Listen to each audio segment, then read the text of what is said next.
Hogan, we coming for you, nigga. Welcome everyone to another edition of the We Coming For You cast. This is RVS, and we wanted to do something different this episode. Now, while we're relatively new to the SOLC network, we have some dope episodes in the vault that we want to share with a wider audience. So, with that being said, this We Coming For You cast classic episode was our most popular and definitely most controversial episode prior to joining the SOLC network, and was dropped right after the infamous Hulk Hogan racist sex tape scandal. And you won't have to listen long before you realize how fast that combo meter went up on that episode. Like, for real. Like, trust me. But check this out. Don't dismay. ROD and myself will be right back at y'all with a brand new episode next week. But for now, thank y'all for listening. Hit us up with comments or questions about this episode or any other episode at wecomingforyoucast@gmail.com. On email, you can hit us up on Twitter at WCFYcast, or hit us up on the We Coming For You Wrestling Cast group on Facebook. As always, I'm RVS. Hit me up at Franchice06. That's FRANCHICE06 on all social media. Hit up ROD at R8TED_R on all social media. And hey, we'll catch you later. Peace. Commercial. Visa checkout is such an easy The fuck Visa checkout, nigga? We trying to talk about Hulk Hogan. Hey, we told y'all motherfucking ass we ain't giving no motherfucking sponsor. Fuck Hulk Hogan. Oh, shit. Bitch ass motherfucker. Nigga, we told you. Told you about you, Hogan. Bitch. That's why I like Bret Hart more anyways, motherfucker. Boy, you came to the wrong podcast today, homie. Ooh-wee. You wanna complain about you don't want your daughter getting dicked down by black people? And then you wanna call us niggas and say you a brother nigga? Right. What? He's scared of his daughter getting that black meat. Hey man, fuck Hulk Hogan. You know what? I ain't like your ass when I was little, you know what I'm saying? I ain't like your ass till you went to the NWO. Hell but now nah. you ain't said that shit, nigga, you can go suck a dick. One of the black meat dicks you scared of, ho.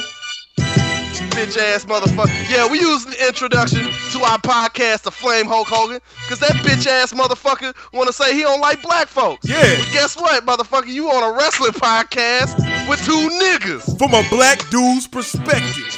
You goddamn right. People from the allwrestling.com weekend review that's listening, I'm upset right now. Damn so you right. might hear about 30 inbounds coming from me. If you don't like it, you can pick another damn podcast to listen to, ho. Not now.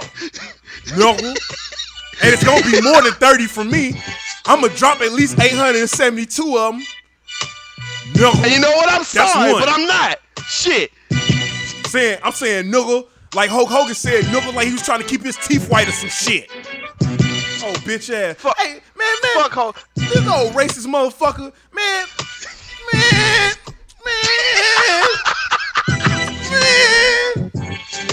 Don't you just want to just slap his old 7 foot, barely 7 foot tall ass motherfucking ass? Hell yeah. Hey, and guess what? He ain't gonna hulk up off of that shit. I'll tell you that much. He ain't dropping no damn leg drop on me and 5 punches and a kick. Fuck that shit.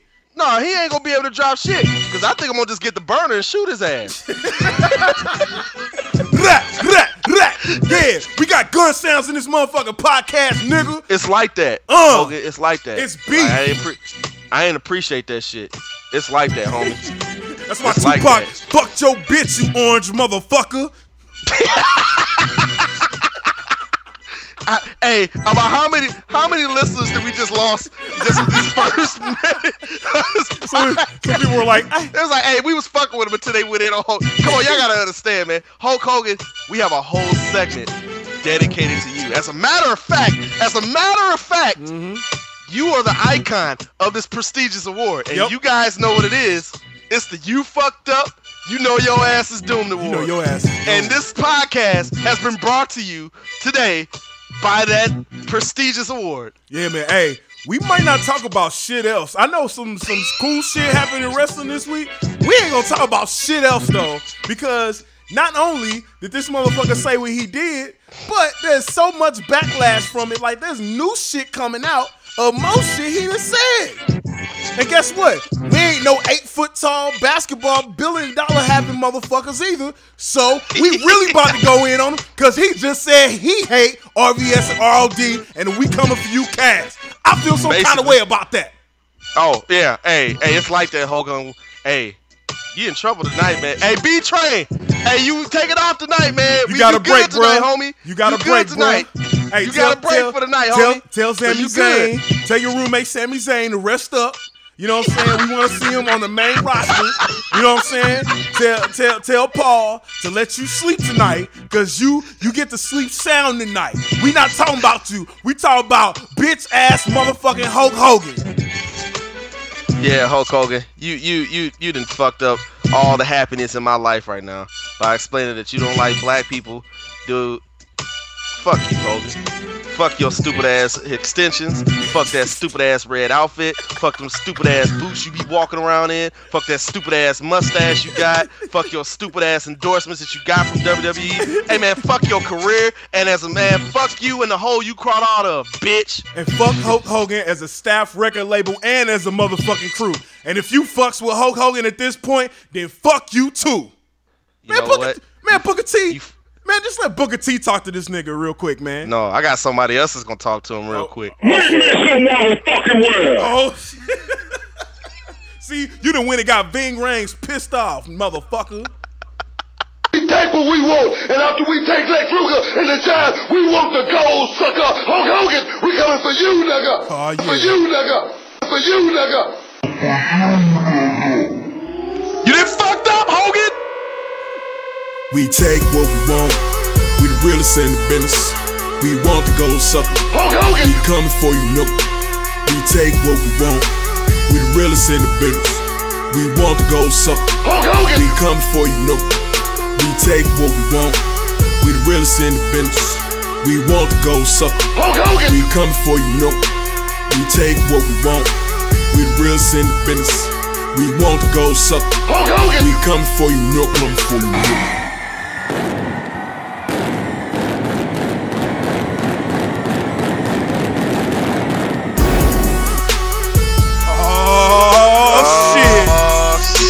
Damn right. Everybody, ladies and gentlemen, dogs and babies, welcome to the We Coming For You cast, episode 6. Episode 6. Y'all, this is what this show was made for. Somewhere, the good Lord told us that Hulk Hogan was a racist and that we needed to start a podcast based on Booker T calling him a nigga because one day it was gonna come out that Hulk Hogan was a racist and our show was gonna be the one that called the whole thing. Yeah, if you haven't listened to all the shows now, this might be the show to listen to you. What's going on, everybody? This is Rated R. You can catch me on Twitter at R8TD_R. What's your name, homie? Hey, what's good, man? This is RVS. I'm a little bit amped right now, as you can tell. But this is your boy RVS. I'm at Franchise06. That's FRANCHICE06 on Twitter, Instagram, thervsmusic.com. I might even drop a Fuck Hulk Hogan mixtape in this motherfucker, dog. For real. But yeah, check me out on all that good shit. Facebook, all of it. My man's is amped tonight. Well, you know, we know how we do this show. We normally have, we do the news, and then we do the You Fucked Up, You Know Your Ass Is Doomed award, and that's a very prestigious award. Go back to the last 2 episodes to check that out. But more on that in just a second. And then we do an I'm Black Y'all segment. And I still think we're going to do that because Hulk Hogan ain't going to steal our joy from talking about the African-American race in professional wrestling. Damn Fuck right. Hulk Hogan. Fuck Hulk Hogan, So, man. So this episode might be kind of just out of the ordinary because we're flaming Hulk Hogan the whole this time. Entire episode, the entire time. Like I mean, we're gonna talk about some news and shit, but pretty much this whole show has been dedicated to our prestigious award, and our prestigious award is called the You Fucked Up, huh? You know your ass is doomed. Award. Woo wee. Again. The award is called the You Fucked Up, huh? You know your ass is doomed. And how you usually get this prestigious award is mainly when someone in professional wrestling does something stupid or he fucks up, we are the bad. people that tell you about it. So it's all in the news. It's been over people. It's been on Time. It's been on Facebook. It's been everywhere. Dog, it's been on Gawker. It's been on Gawker.com, nigga. Like, it's been everywhere. If you ain't heard it at this point, you've been so far up under a rock. I don't know what to tell you, dog. Especially if you listen to us, because we a wrestling podcast. I don't know why you just started listening to podcasts just now. You know, I for your sake, I hope something, like, not to say anything bad happened, but if something was wrong, you know what I'm saying, you just get into it. Hey, man, welcome back. But if you just been avoiding everything and then decided to listen to us like we was gonna not talk about it, hey, listen, put your motherfucking seatbelt on.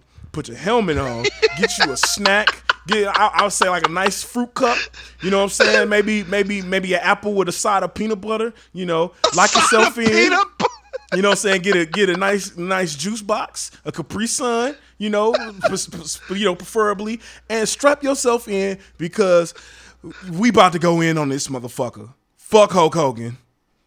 I'm hungry. See, you got Scott Steiner hungry talking about that. I gotta call my man RVS down. I'm gonna try, man. Woo. You think you can do some of the news? Can you do something from the news besides that? We're gonna go in on that. I mean, we in the you fucked up, your ass is doomed segment right now. Yeah. But let me try to calm you down a little bit. You want to go into the news? Do you want to go into the news somewhat? I don't know, man. It's so much new. Like, I literally have like 18 tabs open full of Hulk Hogan news right now.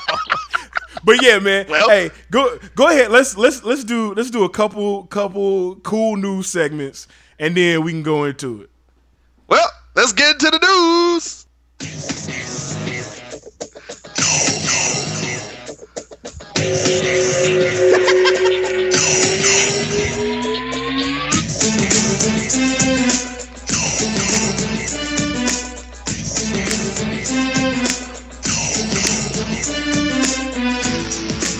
I had to calm you down somewhat, man. We gotta we gotta talk about something positive instead of Hulk Hogan punk ass. Dog, I'm over here vibing. I'm snapping and shit.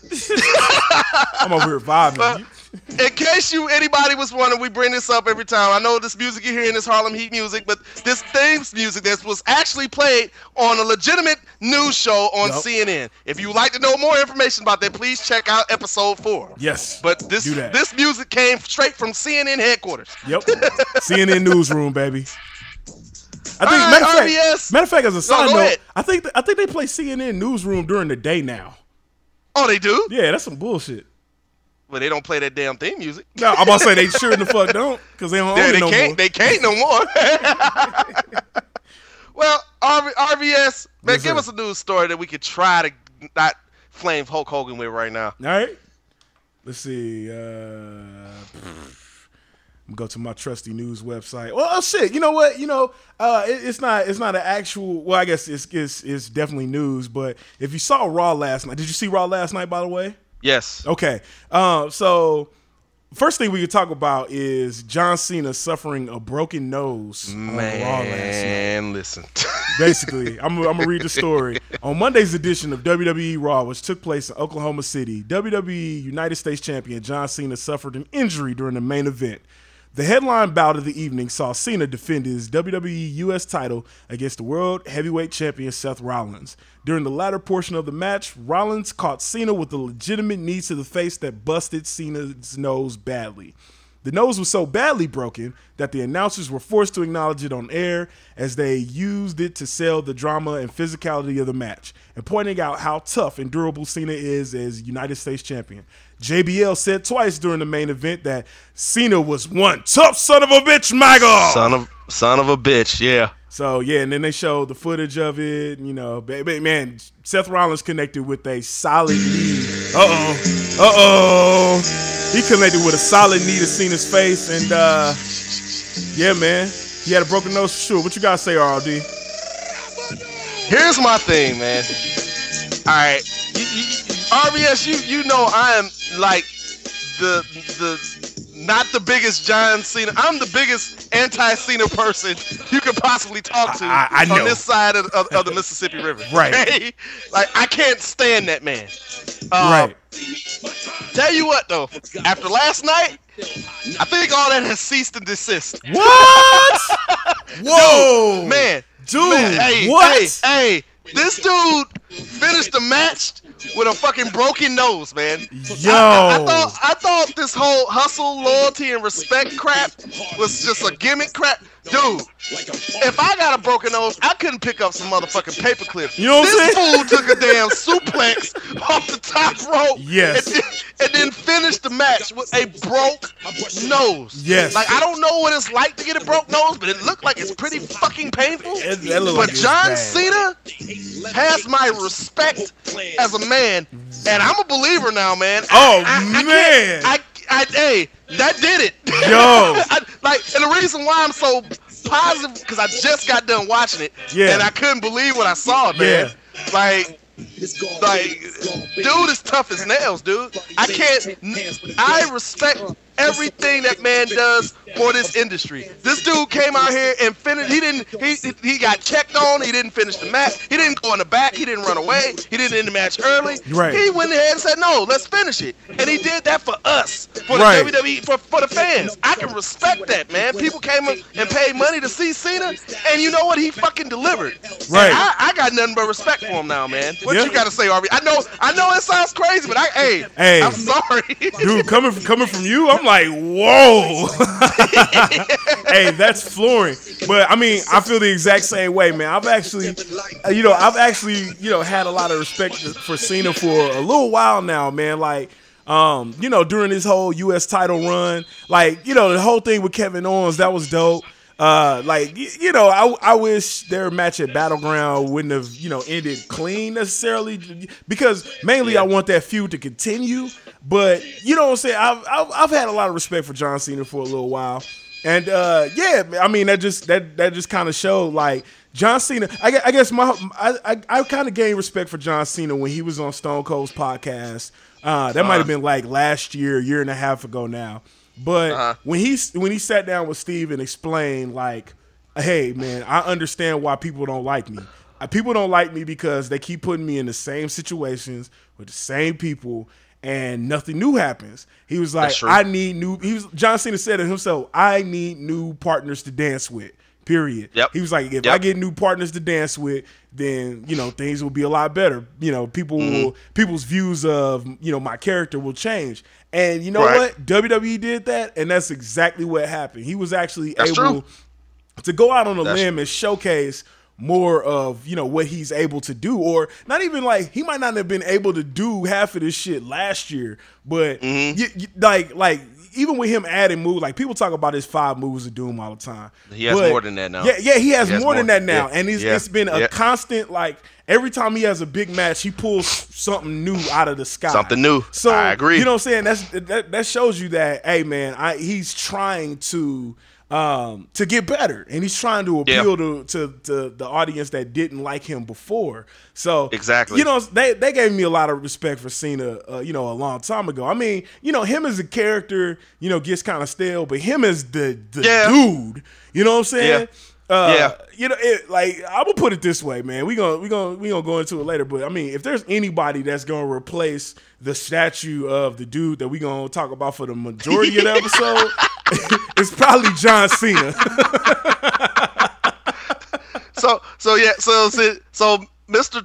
Terry Bollea has basically his face on the Wrestling Hall of Wrestling Mount Rushmore. Did we just do a demolition on that motherfucker? Oh yeah, it was a wrecking ball. Is it gone now? It was a wrecking ball with Miley Cyrus attached to it. It just went right through his face. Oh shit, yeah. Hey, Cena, shout outs to you, man, for finishing that match, man. You didn't have to do that, man. You are tough, one of the toughest cats I ever seen. I think JBL said it best. I couldn't think of any other proper word to say it. You are one tough son of a bitch. Yep. And that's real shit. That's real. That is real shit. Hell yeah.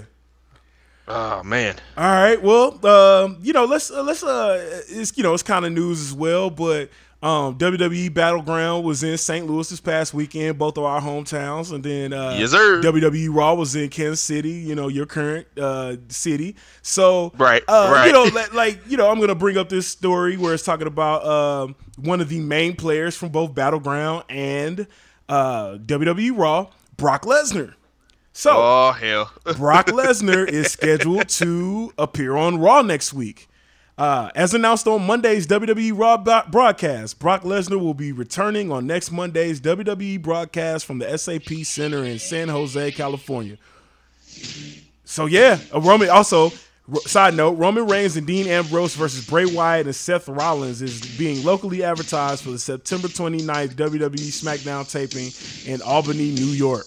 Another note from this same news story, which apparently has a bunch of notes. As noted earlier, WWE announced that the Stone Cold podcast will be returning to the WWE Network next Monday night.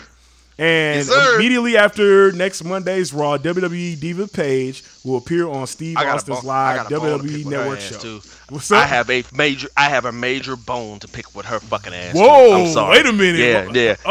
Yeah. Well, I don't appreciate some shit. I'm sorry. Well, I'm going in on her. Yeah. Hey, let's go to that first, and then we'll circle back to Battleground and Raw.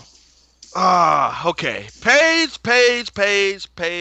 Fucking Paige. Oh, damn. So I've been trying to keep up with the Tough Enough season this year. Yeah. And there's a lot of people who agree with me with exactly what I'm saying. Mm-hmm. They recently just did their eliminations, and they probably eliminated the person that was supposed to win the event. Oh yeah. The guy's name is Patrick. Yep. All right. You can follow him on Twitter at I think it's still active, and I think it is. Yep. It's Tough Patrick. Yep. And he's actually going to be on Jim Ross podcast. You can listen to the Ross Report on Podcast One. I'm not doing no more free pub for you motherfuckers. No. But you can listen to Patrick on the Ross Report tomorrow. They ain't got no damn alpha brain advertisements on our show. Fuck them. But apparently, so. Big Show was there, and they did. I didn't watch all of it because I was trying to watch it because USA used to have it on their USA Now app. Yeah. And apparently they took it off, so I haven't been able to watch it. And I've been, I can't watch it live, which is part of the reason I'm going to get into it in a minute. Right. But I've been, been catching it taped. Well, Big Show was there. They did. I guess they did a challenge where Big Show actually had to do his hand slap against people's chests that were on the bottom three. And, or just the guys had to get the hand chest, the hand press. So, apparently Paige. So at the end of the show, they do elimination, and so Paige says, Patrick, since this episode is about humility. Well, since you feel like you want to know what it's like to be on because I guess Patrick's been killing the shit, dude. He's been winning all the competitions. He's been winning all the physical challenges. Everything they've been putting on his plate, he's been knocking out the park. Right. And the trainers and everybody else there, the whole Jericho, the fans, the universe, Twitter. Everybody agrees that this man is killing it. Right. So Paige, because she wants to be fucking Simon Cowell of the fucking show, she wants to say, well, since you don't know what it's like to be on the fucking bottom three, you can go ahead and get up there and get in the bottom three. Right. So Paige put this motherfucker on the chopping block. Right. All right. So here's the thing: when it on Tough Enough. To get voted off, it's up to the fans. And all our fans are most majority of wrestling fans. I'm sorry, a lot of y'all are some jaded motherfuckers. Hell like, for real. You are. Y'all really Damn are. right. I'm gonna be completely honest. You all are jaded as hell. Yep. Well, after the fight. So this is the thing that pisses me off, and this is when Hogan punk ass was still there. Yep. And we already know why he wasn't gonna fucking pick him to save him anyway. Right. Because we gonna go into that already. And Patrick is a black man. Right. So yeah, we can scratch his punk ass off the list. But then Daniel Bryan's Daniel Bryan's a host too. So. Or as a judge. Right. Well, the judges have an opportunity to save whoever is on the bottom three. Right. None of them motherfuckers use their save. Right. And Patrick is bar none the best person up there. Right. And after getting all the votes with 25%, Patrick was going home. Yep. And there's no reason for him to be going home. And Right. the reason why he's going home because Paige put his ass up there. And she was doing that to fucking teach him a lesson. Right. Well, I don't like that shit. Yeah. That's bullshit. Patrick he's only 19 and he's the best person up there. And there's absolutely WWE. I know I'm heated right now, but if you let this motherfucker go to TNA or ROH before y'all sign him to NXT, you all are crazy. Yep. You all are out of your freaking mind. Yep. That boy needs to be in WWE. Like they had an episode, and Hogan punk ass even agreed. They had an episode. I think it was 2 episodes ago when they did July 4th, the Beast and Ease. Yeah. when they did that show, then Tough Enough came on that Tuesday. Apparently, it's like 15, 16, 17, 18 motherfuckers competing on the show. I think it's 13. I don't know. Yeah, it was 13 at the 15, beginning. Yeah, 13, 15 individuals. Yeah. There was only one person who woke their ass up at 4 o'clock in the morning to watch Beast in the East live. It was Patrick, because Patrick had the passion for the business. Right. None of them other motherfuckers woke up to even talk about it. And Hogan and Paige even talked to him about, like, yo, none of y'all even woke up to even try to look at us, and y'all trying to be us. Right. Y'all not even taking the time to even watch the show. Yeah. Not even watching the product. And Hogan was like, yo, we need to turn the show off now, and Patrick need to win. Because he the one that actually gives a damn. Right. But Paige wants to be Billy Badass and put him on the fucking chopping block to leave it up to us. Right. First of all, I hope it came on tonight. I hope that the ratings fell because Patrick was the shit on the show. I sure as fuck didn't watch it. I don't want to watch it anymore because Patrick's gone. Right. And like, Patrick's a cool dude. Matter of fact, I tweeted Patrick, and he's tweeted me back on some random stuff, and he's even retweeted some of the things I said about him. Right. Like, I told him and Gigi are going to be the ones that's going to win the competition, bar none, because there's nobody else competing with them two. Right. And if I'm lying, you tweet me back. Right. If y'all know my Twitter handle, it's R8TD_R. You can sit here and tell me right now. Tweet me if you even watch Tough Enough. I don't even care about it anymore. Seriously, I don't even fucking give a fuck about it no more because Patrick's not on there. Yeah. And Patrick was he was entertainment. He had the heart, he had the passion, and he had the drive to be the next WWE superstar. And once again, somebody who lost on Tough Enough is gonna make it. So why the fuck does this show even exist? Right. So and Paige, you know what? And like go that, ahead. and that's my whole thing, man. Like, you know, here's my idea of Tough Enough, man. Man, fuck Tough Enough. fuck this season of Tough Enough. You want to know why? Because, okay, from the very start of the Tough Enough show, there are some things that I do like about the show, but there are so many things that I don't like about the show. The things that I do like is the live nature of it, and like basically how it's set up. Like, they record some shit this week and then they show it this week. You know what I'm saying? Right. I do like that component of the show. All right. Right. So that's the one thing I like about the show. Just that's it. That's the only thing I like about the show. So going into the shit I don't like about the show, and this is from the very start. So they don't show them training to be wrestlers on a fucking wrestling reality show. And that was the core of Tough Enough. Yeah. Tough Enough they need to drop this game show shit, drop this corporate crap that they're trying to pertain to their stockholders because they lost $50 million because of Hulk Hogan punk ass. Quit trying to make all of them happy and go back to the basics. Tough Enough should be judged by the trainers it should be the way it used to be. Point blank period. Even the one with Austin was cool. Yeah. That one was better than what they got now, as far as I'm concerned. But at the same time, I say, like I said, fuck Tough Enough. Fuck Tough Enough. Because how many people that won Tough Enough went on to be somebody? Nobody. One. Not one. I'll give you one. Maybe Johnny shit. John Morrison. He's Johnny Mundo in Lucha Underground right now. Did he win? Yeah, he won. He won? He's the only one. He's not in WWE. But no, check this out though. Lucha Underground is a pretty legit show though. Yeah, okay. Lucha Underground is a pretty legit show. So, and I mean, you know, he was in Lucha Underground. I think he spent some time in ROH for a minute. So he's not in WWE, but he's the only one that's actually making something.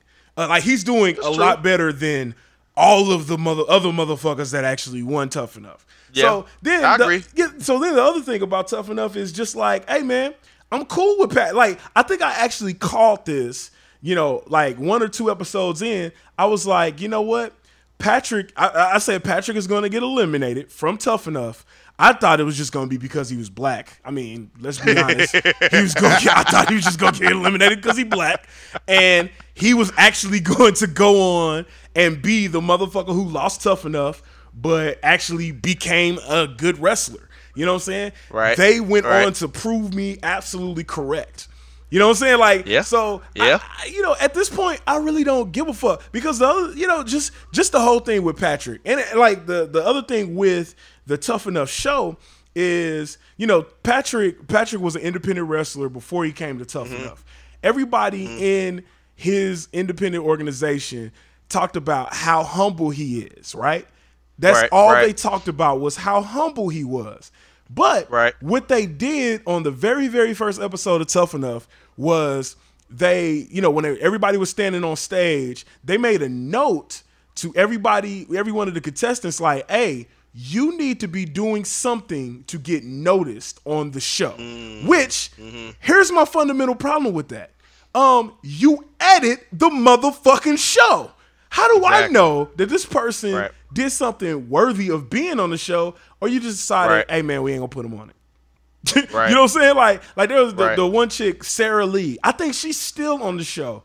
Every week. And she went. She's still there. Yeah. Patrick went home before that woman. Woo! Hey, I'm trying.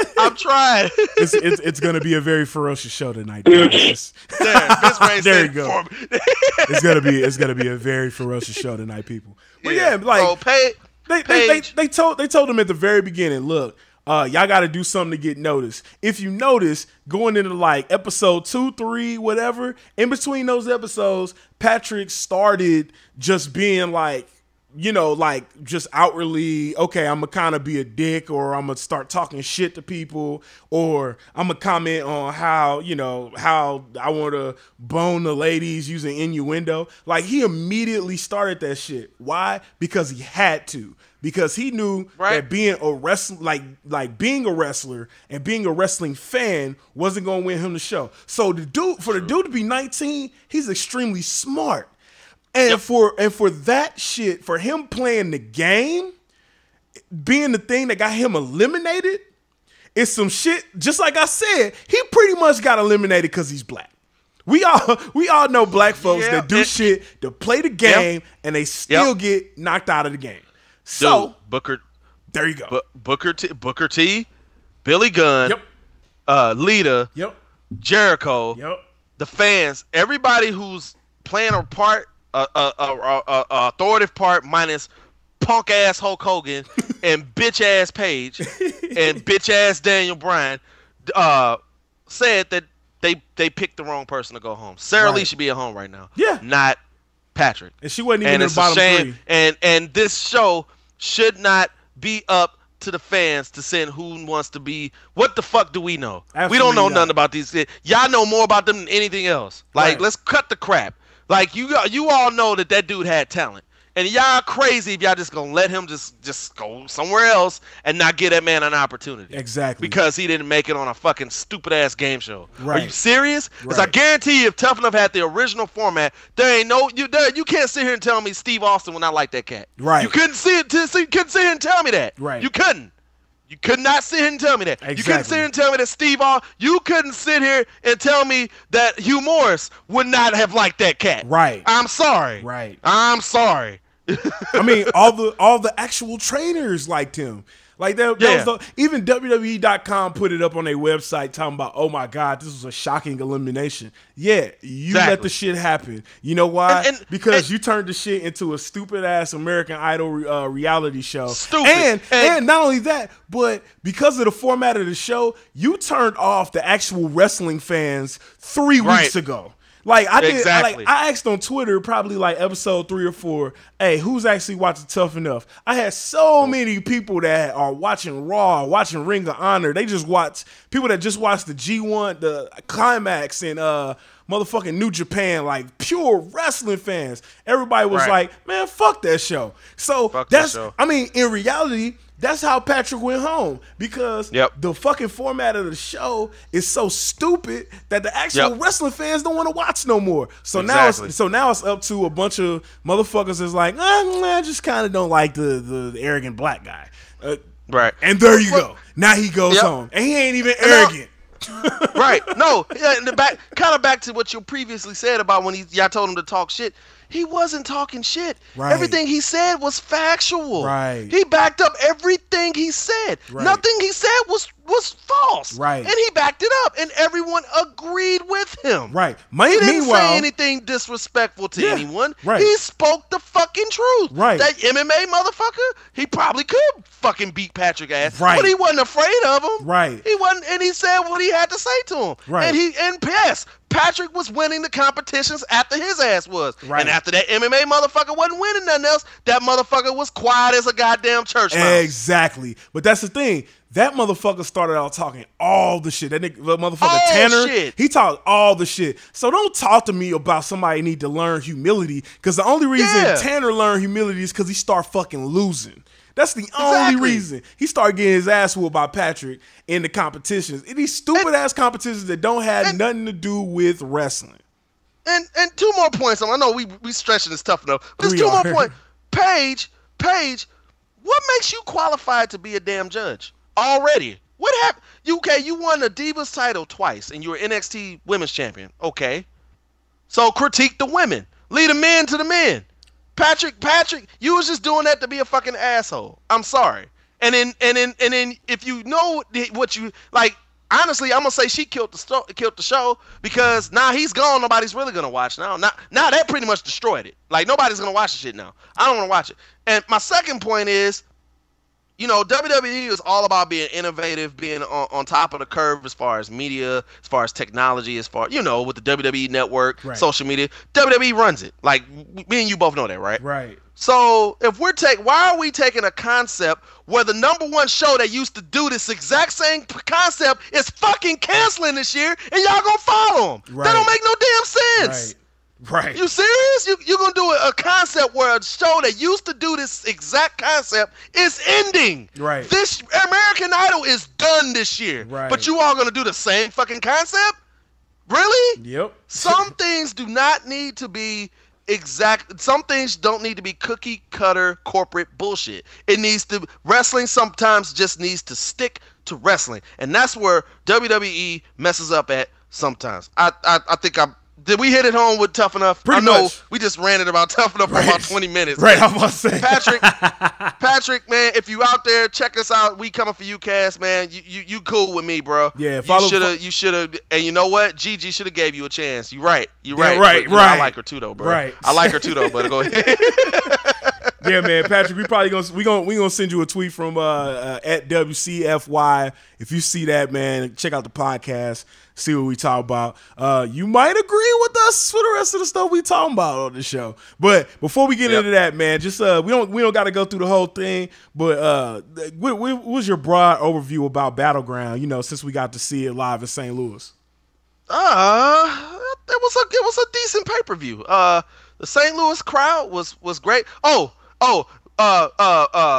This is a We Come For You class exclusive. Listen, and I'm not lying. I'm not lying, because I have the person sitting next to me that can vouch and validate. Yep. That New Day RKO chant, that was me. That was your boy. Yeah. I started that. And that shit's been getting tweeted I've been seeing it. I did that. Ray, did I not do that? Did I not do that? That was rated R, man.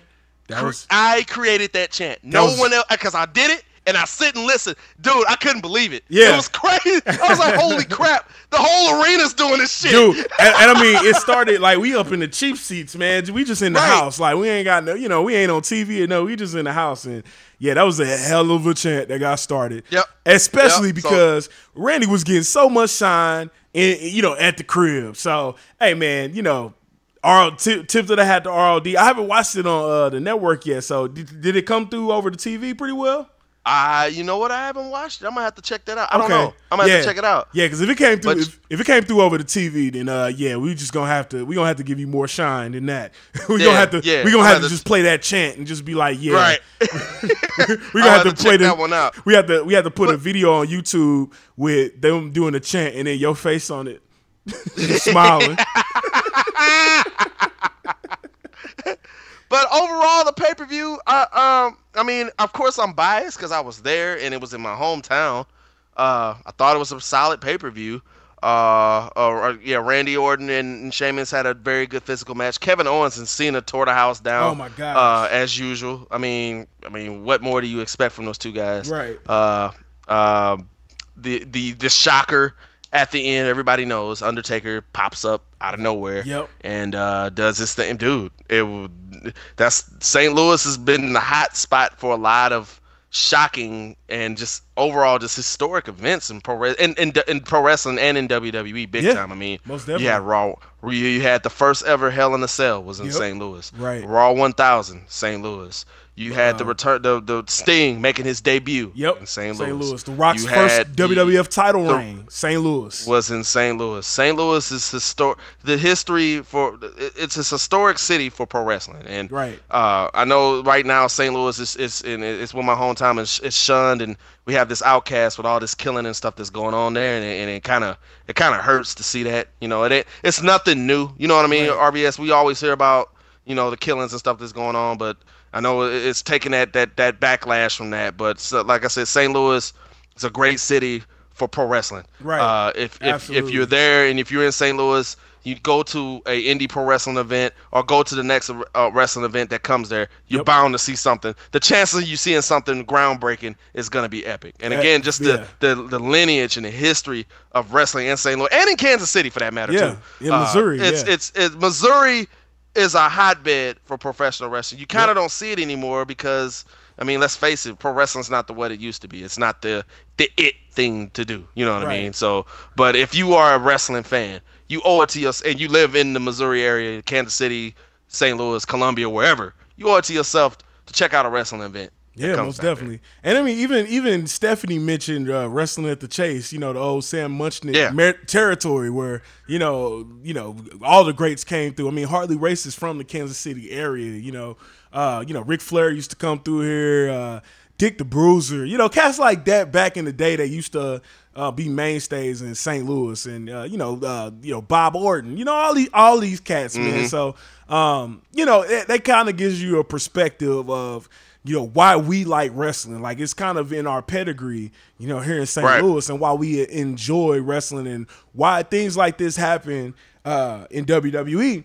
And it's funny too, because, like, I don't know, and it might just be me. It's probably just me. But whenever they come to St. Louis, I feel like they mention it more on Raw and SmackDown and like all that. I want to say it's just me, but I was trying to watch Raw and I was like, okay, they mentioned like a couple times that they was in Oklahoma City last night.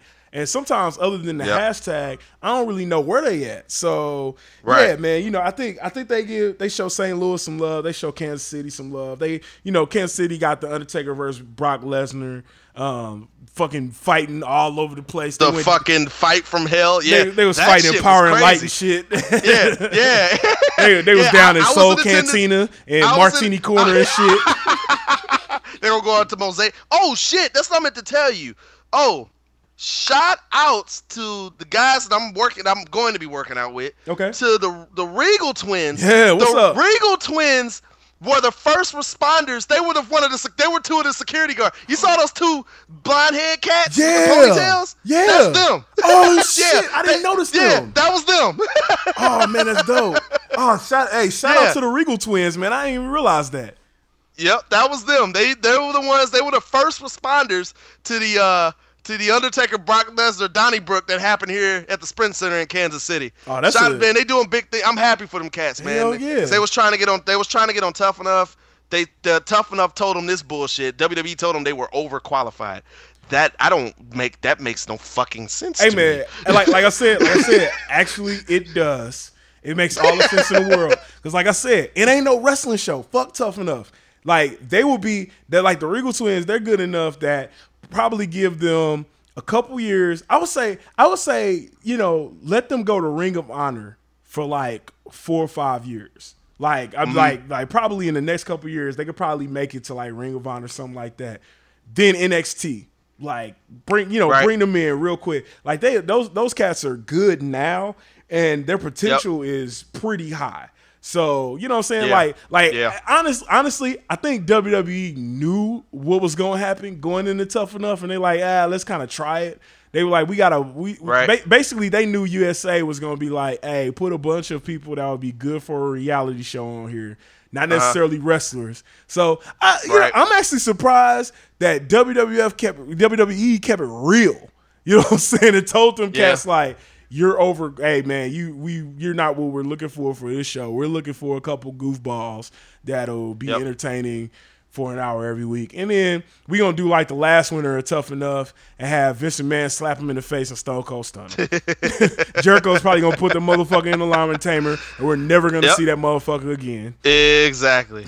But yeah, I think one of them cats took a headbutt from Taker too. I think one of them did. So wow. Yeah, that's good stuff for them, man. I'm happy for them, man. I got to get up in the gym with them because I know I haven't done it yet. That's not good. But yeah, back to we all over the place. Battleground, solid pay-per-view. Yeah. Again, I might just be a little bit biased because A, I was in attendance. B, I started a chant, and C, it was in my hometown. So sorry.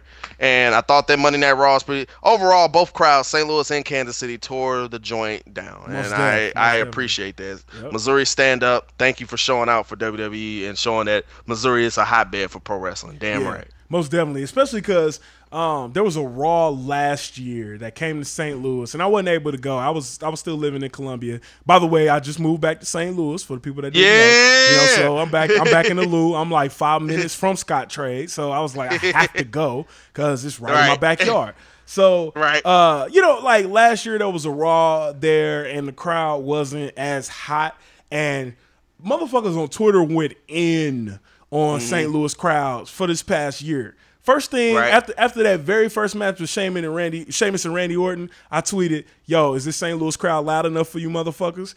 Nobody said anything. I heard nothing. So, first and foremost. Damn right.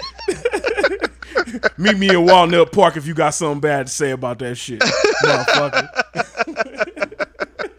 Damn right. Yeah. The fans came out. It was a great time. You should have been there. It wasn't like a Mania or nothing like that. That's a whole different story. Right. But yeah, it was worth it. It was a lot of fun. Well, hell yeah. Well, before we get into the meat and potatoes of this podcast, man, you want to take a quick break before we go into it? Let's take a quick little break. All right, let's do that, man. All right, we about to take a break. We'll be right back after these. Hulk Hogan, we coming for you, nigga. Staying a very somber mood here tonight. I can't believe it. I can feel it. You can feel it. These people continue to make our lives very, very tenuous. What's your sense of what happened?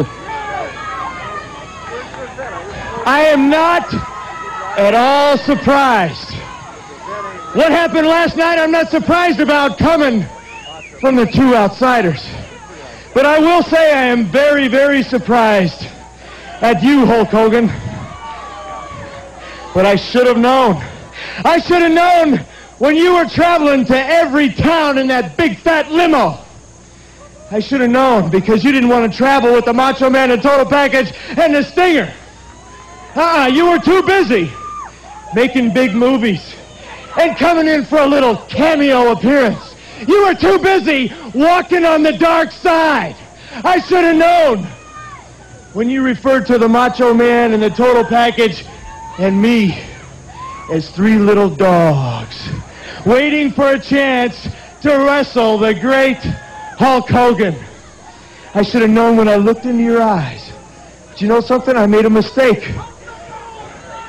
But you made a bigger mistake. Because last night, you wiped out and trashed every single little kid, every single person that was a part of your life, that patterned their life after you. You told them to believe in the man upstairs.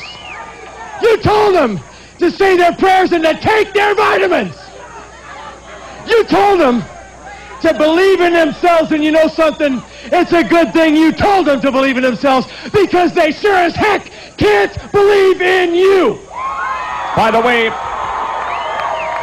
and last but not least, to put the cherry on the top, all those little kids, you told them to stick it. No. You stick it, Hulk. You stick it. that is very strong. Hulk Hogan, we coming for you, nigga. While we're on racism, Rich H asks, Rikishi, that long. Was the WWE promoting Mark Henry as a silverback gorilla racist? I didn't watch it. I have no idea what you're talking about. Okay. It was a gimmick that I believe it's attributed to Michael Hayes. Michael Hayes, I heard something about Michael Hayes said, I got more nigga in me than you ever have in you. That's what he said when Mark Henry approached him about the gimmick being racist. So he was a gorilla? Silverback gorilla. Mark Henry was? Yeah. Okay, and this is my question. Is Mark Henry still there? Yes. Yes. Okay, well, now that was a stand that Mark Henry had to take. Being the strongest man in the world, I don't think I would have had no problem. I get my point over. Like, if you call me that again, I'll knock your ass out. But no, I want this job. I like this job, sir. Hello, my baby. Hello. That fucking WB frog.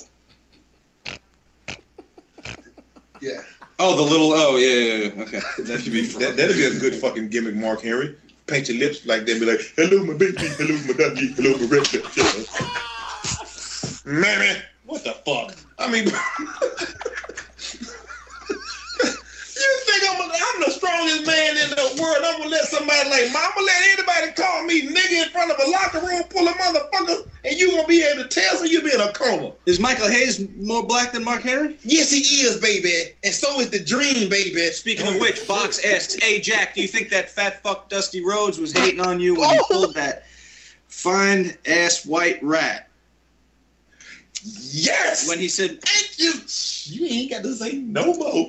I had this bitch in Wisconsin. The bitch was so goddamn fine, she walked up to the front of the line. They haven't even let people in yet. And security let her in. They thought she was part of the show. She came in the back and sat over in the corner and crossed her leg in the locker room. And Tommy Dreamer said, what the fuck is that? And I walked in, she said, hey, baby! And ran over and grabbed me and hugged me. And Dusty said, and shook his head. And later on that night, he said, if Dick Murdoch was alive right now, he'd have died. When he said Dick Murdoch would be turning over in his grave. See there? And I said, what the fuck did that? And then it all started coming together. I said, so what? Black people ain't supposed to be able to pull no fine white hole? Let me tell you the difference between me and the next black dude. I know a bunch of niggas on this planet right now that set niggas back 400 years for showing up in the show with some big old fat ugly ass white bitch. Trust me. If I'm fucking a white girl, she gonna be the top of the line bitch. She will be the Escalade. She ain't gonna be no big old fat collard green eating bitches sitting at home and sucking on a motherfucking ham bone and all that bullshit and got food up on the bed. Oh no, mister. She gonna be like that bitch was that does roll like this. Cause dude, he was sick. That's a great story. And that bitch looked good. And he said, hey, and Dustin said it. He's Dick Murdoch. He's here to die again. What the fuck? I said, why? You know why. Motherfucker. You just can't picture that big old black dick going up between them pink ass fucking. Hey, New Jack, I got a question to ask you. This, my equal. He calls you my equal a lot. Have you ever lost a fight to anyone in the business? Ain't trying to start no bullshit heat or nothing. It's just I heard this one story. To Sandman got at you when you was injured after you threw a beer at him. Yeah, I think he told this on our disc too. Threw a beer in the locker room and Sandman had a scrap with Sandman. Yeah, he called me nigga. Oh, was that what happened? Okay. Yeah. The fucked up part with me and Sandman have been drinking. I mean, we've been getting high the whole weekend. Right. We rolled the show together. We sitting out there in the parking lot together, snorting. And damn, he kept referring to this black shit. And every joke had a black shit attached to it. I'm like, what the fuck? And it was black. You're just doing it on purpose to get to you? Yeah. And then I heard nigga. And I had a Heineken bottle in my hand. I was drinking Heineken. And I drunk it. And I threw it. I think I hit him up in the head somewhere. And we ran and hooked up. Started swinging. And then they pulled us apart. All right. But I was like, and we, you know, the next week we was back in the car again riding. Well, that's what you do. So I was like, I didn't give a fuck. I said, I ain't gonna be too many more of them. They're gonna stop it right there. Hulk Hogan, we coming for you, nigga. What the fuck? Welcome back to the We Coming For You cast, boy. If New Jack was in the WWE right now, that's this whole situation. Nah, dog, that type of shit that's why New Jack ain't nowhere near the motherfucking WWE right now. That's why he ain't nowhere near it. There is no way. Man, there is New no Jack, way that he would be in WWE right now. Man. Well, yeah. This is the part of the show. Well, I guess it's what you've been waiting on. Well, it's usually the part of the show where we give out a prestigious award to the person in pro wrestling that fucks up the most. This award is called the You fucked up, huh? You know your ass is doomed. Award. How do you get this prestigious award? Hey, whoa. One more again. What's that award called? The award is called the You fucked up, huh? You know your ass is doomed. Award. So when you fuck up and you do some dumb shit in professional wrestling, we are the motherfuckers that tell you about it. We're gonna tell you about yourself. Tell you about yourself. We're gonna talk all bad about you. So sit back and relax for this one, people, because we got, the Tweets is watching segment. Oh my god!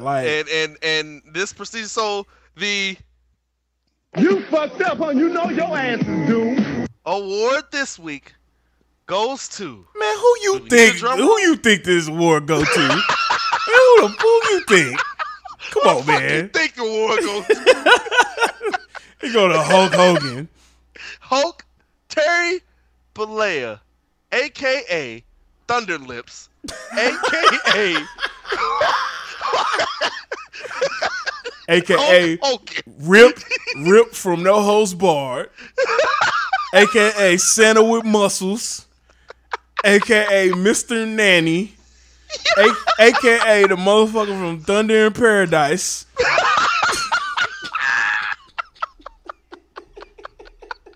Hulk Hogan. Hulk Hogan. I have no sympathy for you, sir. Usually all the other people that have been, and this is you're a repeat offender of the You Fucked Up, You Know Your Ass is Doomed award. Yeah, he called. This is your second time. This is your second week in a row. So yeah, you have but this offense has brought you caught an L with this one, dog. You know what? You got life. Like not only does he need to be the statue, but we might have to call this the Hulk Hogan You Fucked Up, huh? You Know Your Ass is Doomed award. You know what? I think I agree to the terms and will amend that segment. This the official segment of the We Coming For You cast is now called the Hulk Hogan presents the You Fucked Up. You fucked up. You know your ass is doomed award. Presented by Hulk Hogan. Presented by Hulk Hogan. Dude. Start it off. What you got, man? So, what you got? Okay, so like I said, if you have been living under a rock, and I look, like my girl's in the next room. She said I was being too mean, so I'm gonna just read the news. Here's what I'm gonna do. I'm just gonna read the news. I'm gonna read. There is a lot of news. I'm gonna read it, right? So I've got mine out. I'm gonna read it. I'm gonna let y'all get your anguish out. So, if you have been living under a rock for the past week, you missed this story that came out via. I'm looking at the Gawker story, but wait a minute. See why you got throwing the mystical, dog? Why you got throwing the mystical? You fucked up. You know your ass is doomed. You gotta be like Reverend X now. Hold up. So apparently, the National Enquirer and Radar Online on Friday morning got a hold of the Hulk Hogan sex tape that came out about it came out some other time. Hey, I hope none of y'all have seen that. Dude, I have no. Why you want to watch a Hulk Hogan sex tape in the first place? Like, see, why would you do that? See, this is what I told people. I was telling people, like, I haven't heard the tape. Where is the tape? I was like, listen, apparently he said this on a Hulk Hogan sex tape. Now, I don't know about you, but I've never seen that before in my life. So it's understandable how this could fall under the radar unless you've been watching the Hulk Hogan sex tape.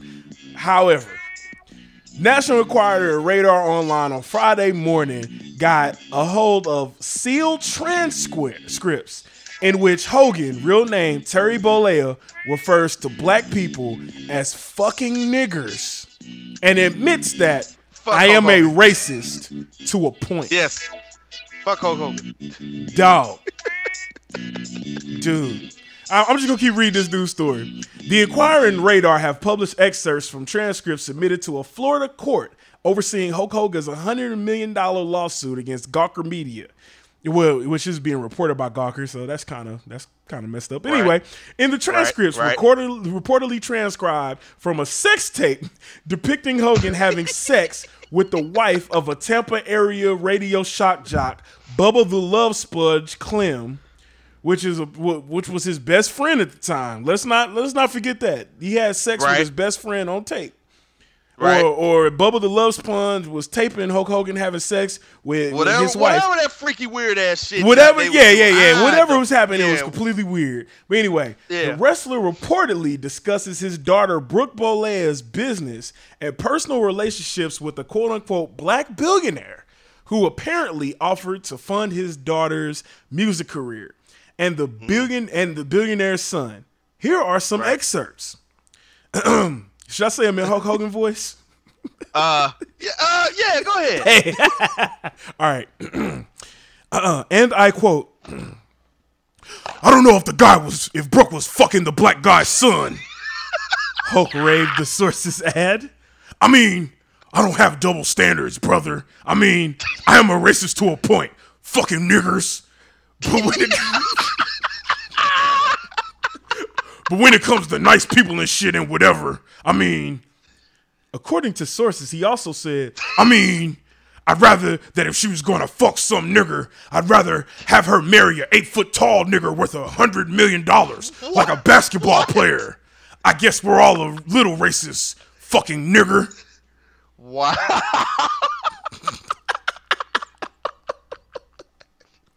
Okay, where do I start?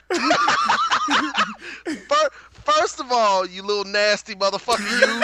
Why the fuck you got a goddamn sex tape floating around up there? Don't nobody want to see them old greasy balls flapping around this motherfucking sex tape. Pause. But nobody wants to see that shit. Okay? So whenever you and Bubba the Love Sponge was trying to, I don't know what, I heard different stories. I thought Bubba the Love Sponge was trying to catch him in the act or something. I don't know. I don't know. All I know is it's some weird ass shit. All right? Yeah. And nobody wants to see that shit. Right there, what should have been number one reason why fucking Hulk Hogan cannot come back to WWE. Yes. All right. I know. You know, he's WWE. His start. He put WWE pretty much on the fucking map. I get that. All right. But you know what? After what you did this week, fuck you. I don't give a fuck what you did. Pretty much. So right there, you got a guy. Nobody wants to see your fucking sex tape, bruh. Nobody wants to see that shit. All right, I would rather see my shit more than to see your fucking sex tape. Okay, let me just be honest with you. Okay? Hey, hold on. I don't want to see that. All right. Hold on. Wait a minute. Number two. So hold on. Real quick. So I mean, yeah, I'm mad and everything, but to make light of the situation, I mean, you think he was fucking the real American? Oh.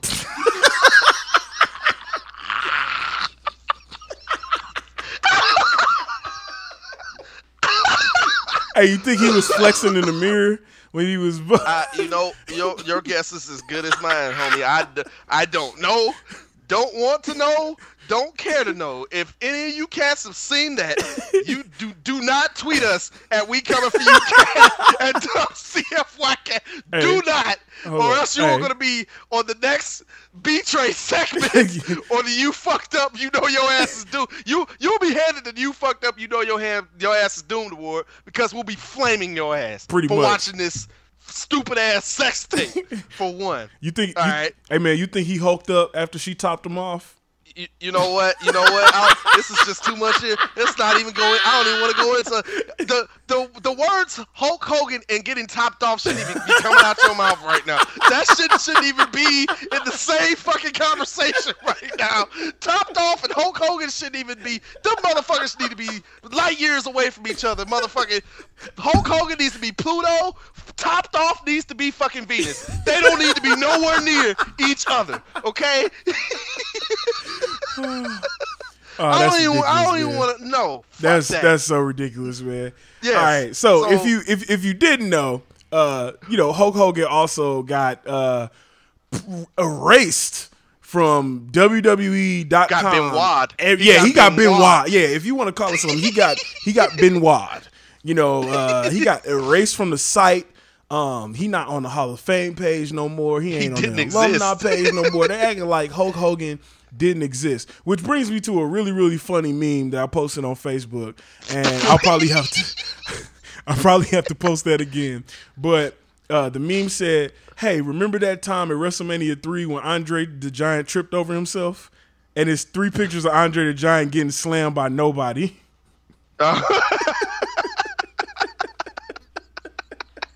I saw that shit. Yeah. So, hey man, and for as mad as I am, it's some classic comedy coming out. But you know what? Hey man, fuck Hulk Hogan. We can let the jokes ride, man. You know why? Yeah. Because he's a piece of shit, man. Apparently. Yeah. Apparently you're a piece of shit. And all you motherfuckers who's backing up for him and saying fuck that, man. Even though that shit was 8 years, first of all, you nasty ass shouldn't be having no goddamn sex tape. And number 2, you shouldn't have said that shit. And you know what? What happens in dark comes out in light, and we got your ass. Exactly. Ain't no telling. It isn't just Hulk Hogan, man. It's deeper than that, as far as I'm concerned. And this is touchy, but I mean, I'm gonna be. The proof is in the pudding. There is some barrier. Yep. Regardless of if it's talent or if it's the powers that be, in regards to African American race in pro wrestling. Right. I'm gonna say it. It's the truth. Yep. All right. All you people that have been on the Weekend Review have even asked, why hasn't there been another WWE champion that has been African American? Not world heavy. Right. WWE champion. Right. How come there's been one and some people classify it as been none? Right. I'm saying there's one. We have but one. Some people say 0. Yeah, we man. have one. That counts. Hey, put it on the board. Yeah, man. Put it on the board. I can't sit here and not count Rock. You know what I'm saying? Like, that counts. I don't know. Like, Rock hella counts, man. Like, Rock might not be vocal on issues like this, but hey, man, he don't fucking have to, dog. He making all this money and shit. Like, he don't have to. He was the first Black World Champion, and he don't have to tell you about it. He never did. You know what I'm saying? Because he's The Rock. So if you think that there have been no Black WWE champions, nah, man, you're wrong. You're absolutely wrong. You're wrong. Rock is up there, and I hope he come and see you about it. Period. Yep. But back to the subject at hand, Hulk Hogan, you dirty, nasty motherfucker, you. What has Black culture done to you, sir? Yes. Like when the last time I checked, you making all that money down in WCW, right? You joined and created a faction called the NWO with my homie Nash, right, and Scott Hall, right. And let's just be honest, the gimmick or the faction was basically supposed to be new age Black culture, let's say thugs, right, taking over WCW. Right. Now, you can't sit here and tell me y'all didn't get that from Black culture somewhat, because y'all were throwing up West Side and everything else. Right. Not only that, you talk about you don't want a fucking nigger with your daughter or whatever the bullshit you said. Right. Last time I checked, when you were in the NWO and you was, graffitiing the World Heavyweight Championship and shit, last time I checked, motherfucker, you was coming out to Jimi Hendrix, and that's one of the best Black guitarists of all fucking time, motherfucker. Right. So you can't sit here and tell me that you don't care for Black folks, because you walk around wearing Jordan 11s like every other motherfucking black cat around here. You love our culture. So you can't just love one part and then hate the other. Exactly. That's what I have a problem with a lot of the racism that goes on in this country. Yep. You know, the shit that you said was fucked up. Yeah. And the fact that there are prejudices in professional wrestling. I'm not. Let's not even say what organization. We know the main ones. We know the main players. Right. We tell you what. There's been more opportunities for blacks in WCW than there were in WWE. Right. And to be the headline of the company. Right. Period. You can't sit here and tell me everybody's had the same chance. But that's another subject. I'm trying not to touch on that, but it's hard not to. You know? I mean, hold on, no. Because, but wait, there's more. There's more. All right, so, after all this happened, Hulk Hogan apologized. He made a statement to People magazine where Hulk Hogan apologized for referring to black people as fucking niggers, among other utterances revealed in the transcripts.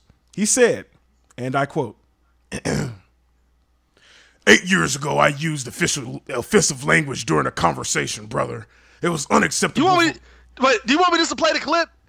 No. Oh, yeah. We'll get to it. Hold on. Okay. It was unacceptable for me to have used that offensive language. There is no excuse for it, brother, and I apologize for having done it. This is not who I am, brother. I believe very strongly that every person in the world is important and should not be treated differently based on race, gender, orientation, religious beliefs, or otherwise. I am disappointed with myself that I used language that is offensive and inconsistent with my own beliefs. Dude. That's a bunch of PR bullshit, man. Yeah. I'm not trying to hear that. Yeah. I'm not. What you said was that you thought, you little nasty motherfucker, you thought was behind closed doors. It wasn't. Right. So I don't believe that shit. Yeah. So I got two things. Two things about that. So 8 years ago, I used offensive language during a conversation. Like he said it one time, right? To you, doesn't that sound like he said it just one time? That he said the word nigga one time? Didn't that sound like that to you, RLD? Doing what that well, like I said, I don't know where that video exists. Yeah. I don't want to see it. Right. Well, no. I'm saying in his apology, he's kind of framing it like, hey, that's the only time I've ever said nigger in my entire life. No, that's bullshit. I don't motherfucker, you was calling and it said you was calling Booker T one. So I'm not trying to hear that. Right. Y'all was calling each other that. So yeah, that's what I'm getting to. ROD, you have the clip came out a couple years ago from DJ Who Kids radio show on Sirius Radio, where Hulk Hogan kind of talked about this situation. You got that up? I'm ready to cue this bitch up as I go in on Hulk Hogan's poop-putt punk ass for not liking black people. Yeah. You little nasty niglet motherfucker, you. Making little sex tapes. I don't understand how Hogan get in the damn WWE making sex tape, but you can't let China back in. China did some nasty shit. Ooh. But why the fuck did you not let? I don't get it. I mean, shit, they let X-Pac back in too. Yeah, he made it with her ass. I mean, yeah, he was in the video with her. I mean, right. I'm just saying. He was executive producer, director, actor, star, cast director, screenwriter. X-Pac wrote all the dialogue to that shit. Cameraman, yeah. Makeup. So yeah, man. But if you got that clip, man, go ahead and let the people hear. Go ahead and let the people hear that real quick. Hulk Hogan, racist motherfucking Terry Bollea.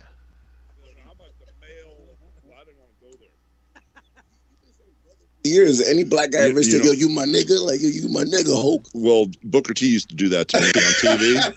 Yeah. And every time I pull up YouTube, there's that famous that famous thing that Booker T, when his brother was there, and they're all talking trash. Booker T goes, "I'm coming for you, Hogan, you nigger," and not nigga. He goes, "Nigger." I mean, it's like, and it's still so cool because the whole time I was down in Miami, you know, when I lived there, everybody, you know, like I walk in the booth and all of a sudden I bump into this guy in the games in the booth. It's all black, and he's got his BlackBerry, and I bump into him, and he goes, "What's up, nigga?" And I said, "Oh, dude, excuse me, bro." You know, he goes, "No, it's all cool." You know, and everybody down there, Lil Wayne, Birdman, everybody, you know, they're all, you know, calling me nigga, and I'm like, and then I started saying it, you know, and I always said it, but now all of a sudden I get heat when I say it, and they say, "Oh, you can't say that." I said, "Well, why can't they say it to me then?" It's like, you know, but brother was cool because, dude, you know, back in the day during my career, I used to party real hard. I couldn't remember anybody's name. So brother was the easiest way to yeah. That's like the neutrality word right there. Hey, brother. Yeah, they you know what? That's a good idea. Yeah, because I'm always like, hey. Yeah. No, they'd introduce me like to, you know, Dick Ebersol or somebody like that, or somebody that, you know, like Les Moonves that runs CBS, and within 10 seconds. Somebody walk in, I get ready to say, "Hey, brother, you know, this is so and so," and I was like, you know, I couldn't remember that, so that's where it came from. That's gangster. So when you were partying, what was your? All right. I think we good. I think we good right there. So basically, this shit. Basically, it was the way he was saying brother or whatever was basically him saying nigga, right? Well, is that accurate? Well, I mean, like he was like, "Oh, I said brother because I didn't, you know, I couldn't remember nobody's name." But here's the thing I was getting at with that. So he was like, 8 years ago, I used offensive language during the conversation, right? Okay. Hulk Hogan said nigga like 10 times in like 30 seconds on that clip. He said nigga like 10 times. And it's like, all right. Right. Okay. Right. And that was the thing. He was like, he said nigger. He didn't say nigga. He said nigger. Yeah, we play that clip at the beginning of every episode. And Booker T was like, he said, "We coming for you, nigga." He said it the way like, "Hey, I got wild up. I forgot where I was. I accidentally called." And he immediately was like, "Oh my God, I just called Hulk Hogan a nigga on live TV." That's the way he did it. Hulk Hogan. So here are some indications of why we should have always known why Hulk Hogan was full of shit, right? So that whole you know segment on Nitro was like the late 90s. This motherfucker said he saw Birdman and Lil Wayne. Let me say that one more time. That was in the mid to late 90s when Booker T said that to Hulk Hogan. This motherfucker came out and said he saw Birdman and Lil Wayne. Like he saw the Birdman and Lil Wayne out, and they was calling him nigga. Yep. Birdman and Lil Wayne wasn't even famous yet when that happened. You right. They wasn't even famous yet. Cash Money hadn't represented for the 99 to the 2000s yet when that shit happened. You right.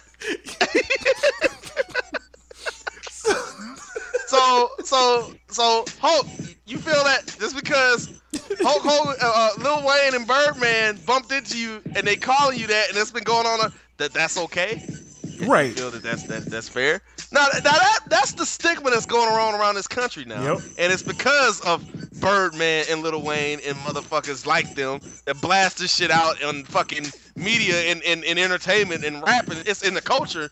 Like it's just a cool ass word to use now. You know what? I wouldn't even say that. I wouldn't even say it's like Birdman, Lil Wayne, or rappers' fault, because people. Here's the thing: people that are not black that want to say the word nigga, you know, they claim that it's because, you know, oh, I hear it in rap music. Oh, you use it as a term of endearment. It's like you know the history of that word. You know where that comes from. You know why, you know, black people get offended by it. Why do you want to say it in that, like, why do you even want to say it? Like, you don't say these words against any other culture. It doesn't matter who uses it in what way. And like people that say that know it's wrong. They know it's wrong when they come out and say it. So and then not only that, but in Hulk Hogan's apology, he says I use offensive language. And I've been telling people this whole week that are completely missing the point of what Hogan said. They were focusing on the point of, well, Hulk Hogan said nigga, well, Vince McMahon said nigga on the pay-per-view. Yeah, we play that. It was fucking stupid that he said it. It was ridiculous, but it was like, okay, it's part of a skit of this old white man trying to relate to this rapper character in front of another character who literally said nigga on live TV years before that. That was the joke, right? Right. The problem is not even the fact that Hulk Hogan said nigga. It's the fact that he's right before he said nigga, he said I am a racist to a point. Yeah. He said he was a racist twice in that transcript.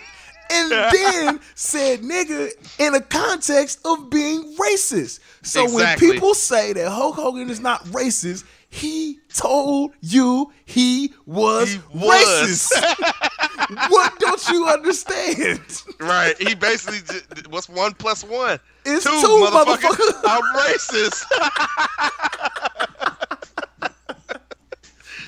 He basically said it, yeah. And now he's trying to clean it up because a little stank nasty video came out and he didn't want people to find out about it. That's all. Hogan, fuck you. Dog. Fuck you. Simple and plain. So, but wait. There's more. We got so much more. Are we about to talk about my boy? Oh, hold on. Not yet. Well, actually we are. So, there's been a lot of people tweeting. We gonna go into the tweets, watch wrestling a little bit. And before we get to that one, we gotta talk about our boy who, is pretty much the inspiration for the show. Booker T reacted to Hulk Hogan's racist rant. Booker T actually tweeted about it. So, I'm going to read you Booker T's tweets about the rant. Okay.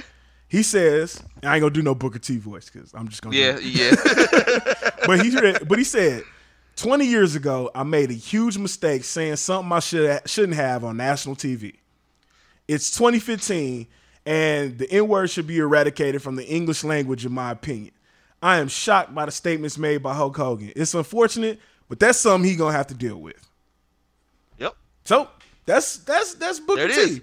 That's Booker T. Booker T admitted, hey man, I said it on national TV. I forgot where I was. I mean, let's be honest. Right. Not that far removed from. He said in another interview, he was like, yeah, I mean, that was street language. I wasn't that far removed from the streets, and it just kind of I got excited and it slipped out. But that don't mean you should say it. Like he even say, I see the error in my ways. I don't think that that word should be spoken anymore. I don't think it should exist anymore. And varying degrees on what you think about that. But he came out and said, look, man, I'm shocked by what he did, and he's just gonna have to deal with it. Period. Point blank. Yep. So you got anything on Booker T's reply? You got anything on Booker T's reply? No, I mean, I have to agree. I mean, like you already said, with the context that it was in, he clearly was cutting a heated promo. I mean, everybody's seen that promo, right? And he literally was like, "Damn, I just said that," and on live TV and made a mistake, and it was legitimate. His apology seems legitimate, right? And for him making the expression like, "Oh shit, I said that," and his facial expression, his mannerisms, he messed up. Right. He was trying to go after that belt. Right. And was it wrong? Was it right? No, it wasn't right. You shouldn't have said that on live television. Right. But you know what? It's a lot of television shows that are on cable now that use that word freely. Right. Like it's nothing to do. There's some that come on USA. Yes. That use that word like it's nothing. So society is slowly trying to make this word okay to say, and it's really not. Right. I don't care what context that is in, it's not. Right. I don't know what else to say on it, man. Well, so staying on the same note of the tweets is watching wrestling. we gonna get into your boy. Well, I mean, okay, hold on. All right. Back, so I don't sound like a hypocrite. If y'all listen to episodes 5, 4, 3, 2, yeah, you've heard me say the word. Yes, all right? Yeah, I get that. Right. So maybe I need to retract what I just. It's like this. If your ass ain't black, don't say the shit. How about that? Period. Keep it fucking simple. Just don't do it. Just don't fucking say it. Just don't do it. If you say it around me and you ain't black, I might slap your ass. Yeah. How about that? You might could get slapped. Shout out to Dope. Shout out to the movie Dope. You might could get slapped. Yeah. So yeah.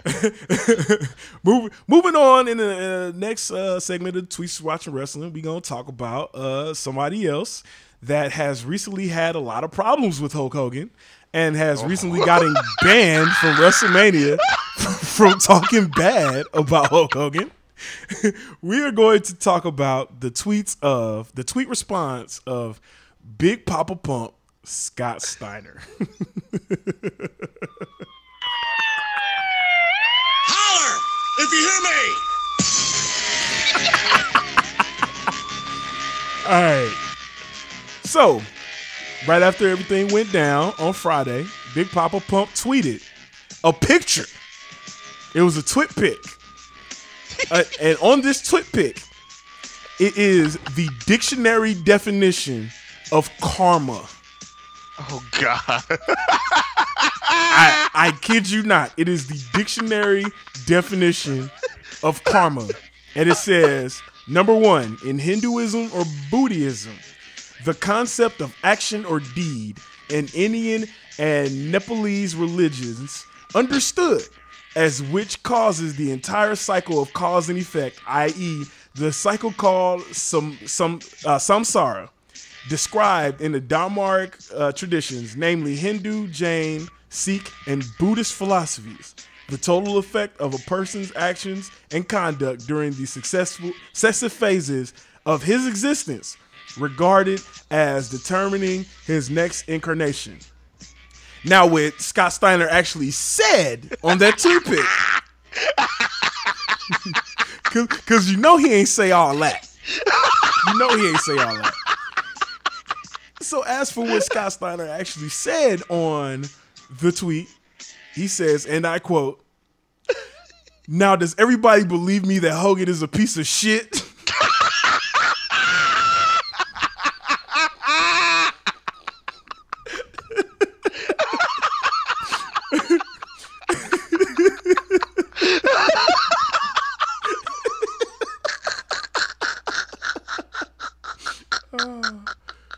Dude, he goes on to tweet, Hogan and Donald Sterling need to play Russian roulette with all the bullets in the chambers. It's 2015. The world's a better place without their racism and ignorance. Oh, shit. Scott, talk about, Scott Steiner has been probably plotting and waiting for this day to happen. He's probably been salivating from the mouth when Hulk Hogan fucks up. Yeah. I'm going to be the first responder to fucking go in on this motherfucker. He had that picture of the textbook definition of karma saved for the past 10 years, just waiting. He's upgraded phones since then, and he's just been waiting. He done changed carriers. He done went from Sprint to AT&T to Verizon in this time. And he's like, I need this definition of karma for when Hulk Hogan fucks up. and Big Papa Pump finally got his chance to ask people if they believe him that Hogan is a piece of shit. Side note to kind of what you just said, and I kind of hinted this before the show started. Before I got my current job, I actually worked for a certain cell phone provider, and boy, if I knew the man's number now, well, this provider is the same provider Hulk Hogan had at the time. Oh, and I don't work for them anymore, so I'll go ahead and spill the beans about what I did because they know they let people go because of this. But I actually typed his name in, and his number pulled up. What? I didn't. Yeah, like I had Hogan's number on my computer. I didn't do it. I just looked at it. I was like, okay, let me get the fuck off of this because the account looked weird. Like it just showed his number, but everything else was just kind of blanked out. I was like, yeah, let me get off of this shit. So I could have, I could have fucked some shit up. Hogan, you motherfucker, you. I should have activated 5 lines on your account and a tablet, you motherfucker. Oh, dude, that is hilarious. Yep. But Scott Steiner, man, this motherfucker. Does you believe me now that he's a piece of shit? Let me see. There's some Scott Steiner shoots on Hulk Hogan? Oh no. Let's look here. Uh-oh. I think I may have found one. Let's see what we got here. Steiner, how are you, man? Yeah, what's up, man? How you doing? It's been a while since I've seen you. How you keeping? Surviving, brother. Yeah. What's going on as of right now? Because everyone has been hollering at us, info@theoshow.com. They've been hollering at us on Twitter. They've been calling the hotline, and they've been saying, oh, my God, Scott Steiner is the best thing on Twitter. Oh, yeah. Well, you just don't care, do you? No bullshit, man. I tell the truth, Of course. Yeah. The story that you put out on Twitter, because some fan, I guess it was, hollered at you and said, are you bitter? What's going on? You're like, bitter? I had a contract on the table. Yeah, I mean, I had an extension on the table. I didn't sign it. It was like,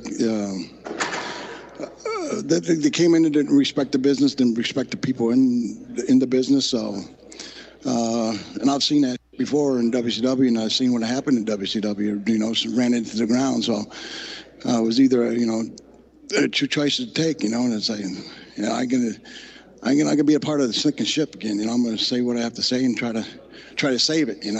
Is the thing that set you off the whole comparison that you made on Twitter between the David Flair and Garrett Bischoff? Is that really what just pushed you over the edge with this? No, I think them going on the air and just basically, disrespecting guys right. on the radio. They did it with a few, and then I think the last one that probably set me off the most was when they not only attacked Kurt Angle professionally, they attacked him personally. It was like, motherfuckers, he's a real athlete. He'd kick your ass, And Hogan's such a fucking cunt. It amazed me that, that he didn't rip his head off. But, I've seen that Hogan in action before, he play a big game, but when it comes down to it, when push comes to shove, I see him cower like a little pussy. So it's not like, I got tired of it, So it's time to do the shit the way I want to do it, I know one of the things that you mentioned that, it pissed off a lot of people at the time when it happened was the story was completely pointing towards Bobby Roode taking the TNA title at Bound for Glory, and then Hogan came out publicly before the show and said, I don't think Bobby Roode is ready. Yeah. And then the booking changed. Yeah, exactly. He said some other stuff where he pretty much exposed the, shit you shouldn't say, Right. So, that not only pissed me off, it pissed a lot of people off because, at TNA we're a tight-knit group, it was like, we knew what the positions were. We knew we were second, we knew we had a long hill to climb to, even catch up or, sniff WWE's ass, so we knew we had to work together, and these motherfuckers came in here and just totally disrespected everybody, so. Hey, there's a lot of people out there, and I've even heard some whispers of this today here at the convention because there was the buzz. Scott Steiner's in the building. He's been telling off Bischoff and Hogan and all this stuff on Twitter. And there was some buzz, and some people are saying, I think it's a brilliant work. I think it's a brilliant work leading to a big payoff for Scott Steiner and TNA. Yeah. That motherfucker better be ready when he sees me again. That's all I got to say. That's the best answer, no matter what the truth is. What? And there you have it, people. Scott Steiner that's Scott going Steiner. on Hulk Hogan years, it just seems like he's a douchebag, man. And side note, TNA is taking. He doesn't exist from TNA either. I saw that too. Yeah, they took got him rid of down all too. his merch, and Yep. he's pretty much not in wrestling anymore. So, Hogan, man, I don't know about this one, man. Like when wrestling's already a touchy subject when it comes to race. Right. Pretty much everything is. And you just got on the shit end of that one. Pretty much. And it was your fault. You did all of this. You did this. Right. From putting your little stanky, lasty little sex tape out, your little dirty, little nasty sex tape, and then you saying this shit. Hey, man, tough titty. It's on you. Tough break, Hogan. There's always the KKK. So Hulk Hogan, seven-time world heavyweight champion. Who gives a fuck? It doesn't exist, man. You will forever and always be enshrined into the You fucked up, huh? You know your ass is doomed. Hall of Fame. Thank you, Hulk Hogan. You piece of dirty shit. Presented by Hulk Hogan. Now, as we end this segment, I just got one more thing. Now, the person that was the subject of this whole thing was Brooke Hogan. Well, Brooke Hogan replied to everything, and she wrote a poem defending her father. Oh, God. It is called If You Knew My Father by Brooke Bolea. I'm going to read it for you. If you knew the dad I knew, you'd know his tender heart. He'd never want to hurt his fans or family from the start. If you knew my father, you would know how hard he fought and the way it brought a smile to people, light, medium, and dark. What? Are we cigarettes now? Like, what the hell?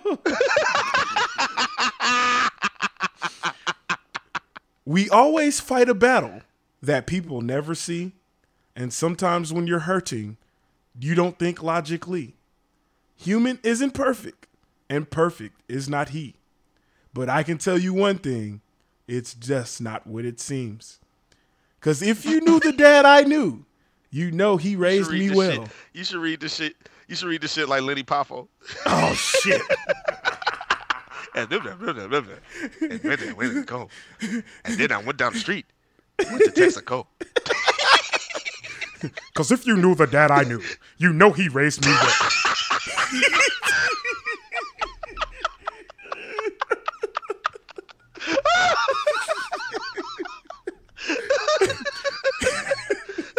He taught me folks are so much more than shades could ever tell. And if you knew my father, you would know he's down to earth. He may have slammed the giant, but remembers life's true worth. You may know if you knew my father, if you walked in his shoes, then you would know that the microscope comes with the yellow boots. That was so lame.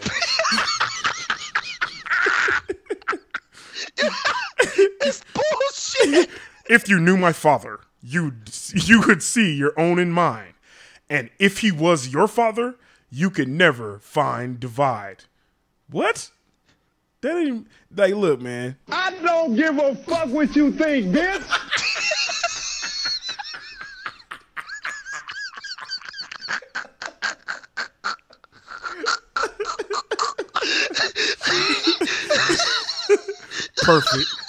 Perfect. Fuck your thoughts. Cause Cut me. that bitch off. Do we have to continue? Hey, we really don't. We really don't. That's it. This poem long. This poem hella long too. Yeah, that's just bad. Oh my God. Yeah. Yeah, I lost respect for you, man. I'm sorry. And if you don't agree with me, fuck you. I don't care. Hey, well, hold up. Well, okay, I had to add a couple more things too that I hadn't even read them yet. Either. But I told you about this before we went on the air. But apparently, Jamie Foxx was involved in Hulk Hogan's match. God damn. That is the most random. All right, hold up. Okay, I'm gonna read it. The National Enquirer via Radar Online has revealed more of Hogan's racist rant, which was recorded on his sex tape with Heather Clem, the wife of Bubba the Love Sponge. The rant also mentions Jamie Foxx. He previously complained about a quote-unquote billionaire black guy he believed his daughter was in a relationship with and was funding her music career. He said, and I quote, "Fucking nigger, he had Jamie Foxx coming in on the 22nd track. I didn't even tell Brooke about it. Fuck her." Brooke, and name withheld, met in Miami. Brooke fucks up a $10 million deal I had with the Saudis. Brooke says, "Fuck you, Dad." She never said that. She flipped a bird at me. It's unknown if Hogan was referring to Fox as the N-word or the billionaire black guy. He added, "I have this huge fucking house in Miami. My family never comes home. They went to L.A. Fuck them." So not only is he racist, but he pretty mad at his family. Damn. Yeah. Wow. Yeah, I see that. Damn. And one more thing before we wrap this up. You know what? No, you know what? Let's see if I can find this shit. This is I want to hear what was said. I'm not gonna look at the shit, but I want to hear this shit. No. 2 years. So apparently they just dropped the transcripts so far. Like they don't actually have the audio out yet. Like that's supposed to be sealed as a part of the lawsuit. So yeah, just to save you a trip for trying to look at it. Okay, thank you. Just to save you a trip. I might die. I don't want to see that shit. You might just pass out. I don't want to see no old balls. Pause. So today, this afternoon, some more stuff came out from the Hogan's rant, and apparently he dropped gay slurs and talked bad about his ex-wife. Wow. Yeah. So yeah, he's done. Yeah. See, this is the real reason why WWE dropped him. Like people were like, "Oh my God, he said the N-word, and that's why they dropped." No. Apparently, he said a lot of stuff. I mean, aside from the fact that him saying he's racist, apparently he said some gay slurs too. So here we go. He said Hogan said on the tape, "VH1 wanted me to do a big thing and go back to the house I grew up in. So we knock on the door and a big fag lives there now. This half gay was enamored with Linda. At one point, Bubba walks in on Hogan. So Bubba walks in on the tape and tells Hogan, "Dude, the only thing I will ever ask of you, I don't know how you can pull this off, is if I'm ever on my deathbed, you cannot let Linda come visit me." No, I'm sorry. Hogan told Bubba that. Wow. Okay. Yeah, he's out there, man. And he also said, he complained if I get divorced, Linda will make. What is he talking about? He's talking about. Okay, I'll read the whole thing. Bubba and Heather then give Hogan a thank you card for going to their wedding. They gave him a thank you. He just fucked this dude's wife. And anyway, right. This is ridiculous. There's like you said, some nasty, freaky stuff going on here. So Linda had yet to file for divorce at the time of the recording, but Hogan seemed to think it was over. He also brings up his home in Las Vegas, which he bought for $4.25 million. At the time, it was worth $5 million. He said the Selby Entertainment's Cecil Barker, the man believed to be the black billionaire he ranted about, could buy the home if he lost it in a divorce. He complained, "If I get divorced, Linda will make me sell it. Fuck it. Cecil will buy it and give it back to me after the divorce." After you called black people nigga? Right. You think he gonna sell it back to you or give it back to you? I don't know, dog. So finally, this is the last thing. Finally, Bubba gives Hogan a pair of inscribed Hulk Hogan Oakley sunglasses. At that point, Bubba said to Hulk, "Who's your nigga? I have something for you. Who's your nigga?" This is what Bubba the Love Sponge said to Hogan. What the hell? What the hell? What the hell? What the fuck? Did you just text message 999 goodbye on this nigga? My bad. Nah, man. But apparently, Bubba the Love Sponge said, "Who's your nigga? I have something for you. Who's your nigga?" After giving Hulk Hogan some sunglasses. So apparently, just them saying nigga to each other flies back and forth. So fuck both of them. Yeah, fuck them. Wow.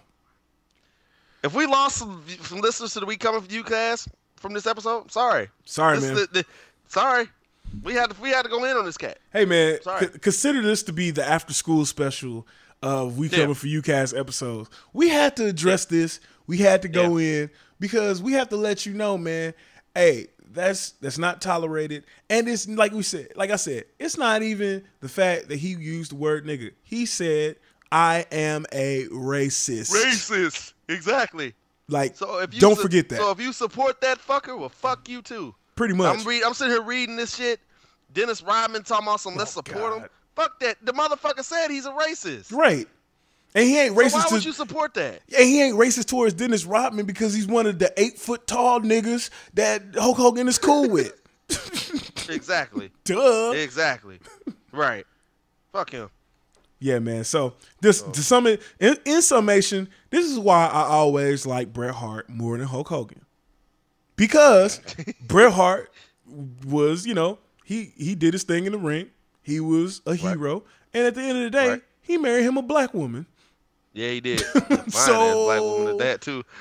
So yeah, all right. Oh yeah. So I'm just saying, Bret was my hero growing up for a reason. Fuck Hulk Hogan. Fuck Hulk Hogan. I never liked Hulk Hogan. I ain't like Hulk Hogan until he went to the NWO. But I guess he had his reason to act like that in NWO because he was around. That's when he started his whole mess around with black people thing. So yeah, fuck him. Yeah. So, shit. That's my story, and I'm sticking to it. So, shit. You want to wrap it up right there? Put a bow on it? Let's see. I mean, I guess we could do the I'm Black. No, we're gonna save the I'm Black, y'all, for next week. There we go. Hulk Hogan, you fucked it up. You fucked it all up. I fucked it all up, man. You know what I'm saying? You didn't have to say all this stuff. And you didn't have to make your little dirty, little nasty, little fucking. That's you know what? Here's the thing. That's the thing I'm upset about. Who wants to see that shit? No one wants to see that shit, man. Like, why would you put that on the fucking internet? Why? Why is it a button to click a link that will take you to go see that shit? Why? I don't want to fucking see Hulk Hogan fucking no one. That's fucking disgusting. No. Just like listen. Let's we need something's gotta happen. People, we need to stop, man. Like, what the hell is going on, man? Stop. What does the world come to, man? You motherfuckers are saying nigga all the goddamn time. You're shooting up motherfucking people. What the fuck is going on, man? Rated R wants to know what the hell is going. Paige sending Patrick home because she on some fucking some fucking ignorant shit. What the fuck is going on with the world today? People just need to. Some people just don't need smartphones. I'm gonna tell you that. See, I think that's the root of it. Some people don't need smartphones because something else Hulk Hogan did this week. He started retweeting everybody that was like supporting him, and like some dude tweeted him, and he was like, "Hey Hulk Hogan, everybody says stuff from time to time. Don't forget, me and my dad always have your back, brother." And like he tweeted a picture with the tweet. The only problem is the picture that was tweeted with that tweet is of Drake and some other dude. Oh. And it's not and it wasn't Drake who tweeted it. So not only is Hogan a racist and I guess homophobic and hates his family, but he's also a dumbass that doesn't know who Drake is before he retweets somebody's support of him. So at the end of the day, Hulk Hogan probably just shouldn't have no smartphone, man. That's one step we can take. Yep, I guess so. Hulk Hogan, You fucking nincome fucking poop. that is what you are. Point blank. Period. Well, that's been an exciting episode of the We Coming For You cast, episode 6 in the can. Episode 6. We're sorry if we offended anybody, but hey man, this is our podcast. It's You don't our- have to listen. if you don't like this, just fast forward and get ready for 7. Yeah. 7 will be back to normal. Yeah, get ready for episode 7. And I mean, I guarantee if you were offended by this episode, then you were nowhere near offended by what Hulk Hogan actually said as we were. And you probably don't get it. And you probably don't want to get it. So, hey, man. Hey, you know, listen to 7 or don't. you might just want to get off the bus with this one. This might be your stop. Just get off. Just period. Yeah, just get off. Get off right here before we go to the jungle. Get on off. I'm just saying, dog. Where can they find you at, RVS? They can find me on Twitter at FrenchIce06, Instagram at FrenchIce06, at FRANCHICE06, TheRVSmusic.com. That's the website. The RVS book on Facebook, all that good stuff. Where can they find you at, Radio? You can find me on Snapchat, Twitter, Instagram at R8 TED_R. Again, that is R8 TED_R. Shout outs to, I hooked up with them for Monday Night Raw, Captain Awesome and T-Mac of the Spanish Announce Table. Dope. That's a very good podcast. Check those guys out, man. They're good people, funny guys. If they heard this podcast, they'd probably be like, damn, is this the motherfucker we just broke bread, ate pizza, and drunk beer with? Yes, this is me. I'm sorry. Hulk Hogan defended my race, and I defended it. So fuck Hulk Hogan. But check out it's called the Spanish Announce Table. It's an awesome podcast. And like our damn Twitter account. Go on there and talk to us. If there's anything you want to know, anything you want on the show, please send us emails, feedback, questions, whatever, at We Comin. That's WECOMIN for you, FORYOU. Cast. Yep. CAST at gmail.com. We coming for you, cast. Coming, not coming. Coming. We coming for you, cast at gmail.com. Or hit us up on Twitter at WCFYcast. WCFYcast. All right. So, that's gonna do it. Hulk Hogan, you're a piece of fucking shit. And until next time, peace, love, and hair grease. That make no fucking sense. Hey, but just don't let the word nigga come out your mouth if you ain't black. Period. It already has for like 4 or 5 episodes. All right, man. We out this bitch. All right, man. All right. Yep. What's up, boss? How you doing? Yeah. What's good in the hood? Just holding it down, trying to take care of business. Keep it up, my nigga. Tell me he didn't just say that